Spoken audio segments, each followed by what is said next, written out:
Hi යාළුවනේ, ඔන්න අද තවත් ලස්සන ආදර්ශවත් කතාවක් ගෙනාවා.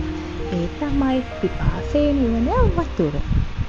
ඉතින් යාළුවනේ, මේ කතාව අනිවාර්යෙන් කියවලා බලන්න. හැමෝටම වටින ලස්සන පුංචිම ආදර්ශවත් කතාවක්.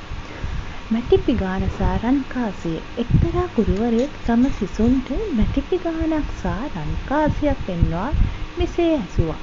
මේ දෙකෙන් වටින්නේ මොකද්ද? හැමෝම එක හඬින්ම කිව්වේ රන්කාසිය කියලා.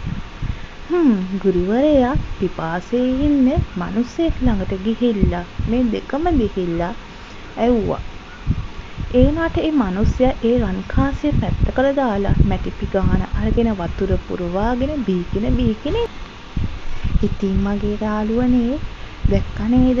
කෙනෙක්ට වටින්නේ මොනවද කියලා තමාම තමයි දන්නේ. ඉතින් වටිනාකම තීරණය වෙන්නේ බාහිර පෙනුමෙන් හෝ මිලෙන් නෙවෙයි.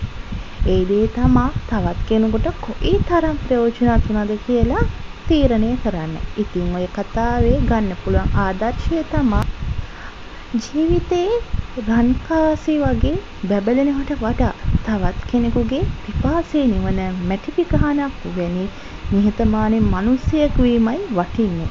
ඉතින් යාළුවනේ, ඔයගලන්ටත් කියන්නේ රන් මුදල් වගේ දේවල් තිබුණාට වඩා මනුස්සකම තියෙන දේ හැමදාම අපි ළඟින් තියෙන්න